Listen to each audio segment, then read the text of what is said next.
ముఖ్యమంత్రి నారా చంద్రబాబు నాయుడు గత ఎన్నికల హామీలలో చేనేతలకు 25,000 ఇస్తామని హామీని 2 ఏళ్లు గడుస్తున్నా నెరవేర్చకుండా చేనేత రంగానికి తూట్లు పొడుస్తున్నారని వైసీపీ రామచంద్రపురం ఇన్ఛార్జ్ పిల్లి సూర్యప్రకాష్ మండిపడ్డారు. కాకినాడ కలెక్టరేట్ కార్యాలయం ఎదుట చేనేత ఆత్మగౌరవ దీక్ష గత 4 రోజులుగా దీక్ష చేస్తున్న వారిని పరామర్శించి సంఘీభావం తెలిపారు. కాకినాడ కలెక్టరేట్ కార్యాలయం ఎదుట చేనేత ఆత్మగౌరవ దీక్ష గత 4 రోజులుగా జరుగుతుంది.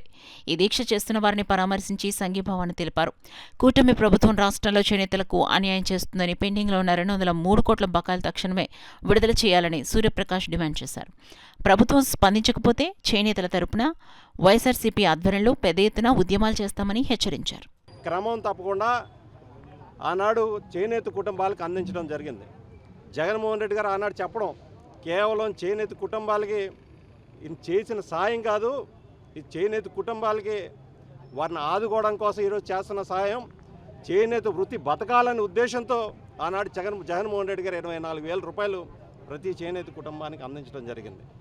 కానీ ఎన్నికల ముందు చంద్రబాబు నాయుడు గారు జగన్మోహన్ రెడ్డి గారి కన్నా మించి నేను ఇస్తాను అంటే 1,000 రూపాయలు అదనంగా ఇస్తానని చెప్పి ఈనాడు 25,000 రూపాయలు ఇస్తానని చెప్పి దాదాపు 2 సంవత్సరాలు గడుస్తున్నప్పటికీ కూడా ఇప్పటికీ కూడా ఆయన ఇచ్చిన ప్రధానమైన హామీల్లో 25,000 రూపాయలు ఎక్కడా కూడా చంద్రబాబు నాయుడు గారు విడుదల చేయలేని పరిస్థితి.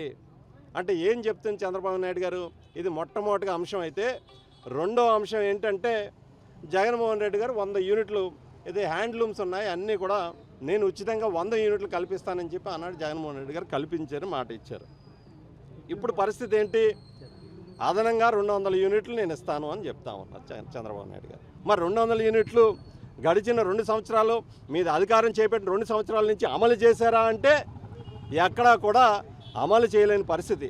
ఈరోజు చేనేత సొసైటీల దుస్థితి ఎలా ఉందంటే ఇప్పటికీ కూడా స్టాక్ ఎక్కడ గొంగలు అక్కడే ఉంది తప్ప యాప్కో కూడా ఖరీదు చేయట్లేదు. అంటే ఉద్దేశపూర్వకంగా ఈ రాష్ట్ర ప్రభుత్వం చేనేత కార్మికుల్ని సొసైటీల్ని నిర్వీర్యం చేసే పనిలో ఈ రాష్ట్ర ప్రభుత్వం నారా చంద్రబాబు నాయుడు గారి ప్రభుత్వం ఉందని సందర్భంగా మనం క్లియర్ కట్గా అర్థమవుతుంది. అందుచేత ఈరోజు చాలామంది కుటుంబాలు మండుటి ఎండడి సైతం కూడా లెక్క చేయకుండా ఈరోజు దీక్షా కార్యక్రమం చేపడుతున్నారంటే దీని వెనకాల ఉన్న దుస్థితి ఏ విధంగా ఉందో మీరు అర్థం చేసుకోవచ్చు. చంద్రబాబు నాయుడు గారు రోజుకో డ్రెస్ మారుస్తారని విన్నాం. అది నిజమో అబద్ధమో పక్కన పెడితే ఆ డ్రెస్ వేసుకోవడానికి ప్రత్యక్షంగానో పరోక్షంగానో ఇక్కడ ఉన్నటువంటి చేనేత సోదరులు కార్మికుల యొక్క శ్రమ ఎంతో ఉందని చంద్రబాబు నాయుడు గారు గమనించాలి. వెంటనే ఏవైతే మీరు ఎన్నికల హామీలు ఇచ్చారో, పెండింగ్లో ఉన్నటువంటి బకాయిలు క్లియర్ చేస్తానని హామీ ఇచ్చారు 203 కోట్లు తక్షణమే విడుదల చేయాలని వైఎస్ఆర్ కాంగ్రెస్ పార్టీ తరఫున డిమాండ్ చేస్తూ ఉన్నాం మొట్టమొదటిగా.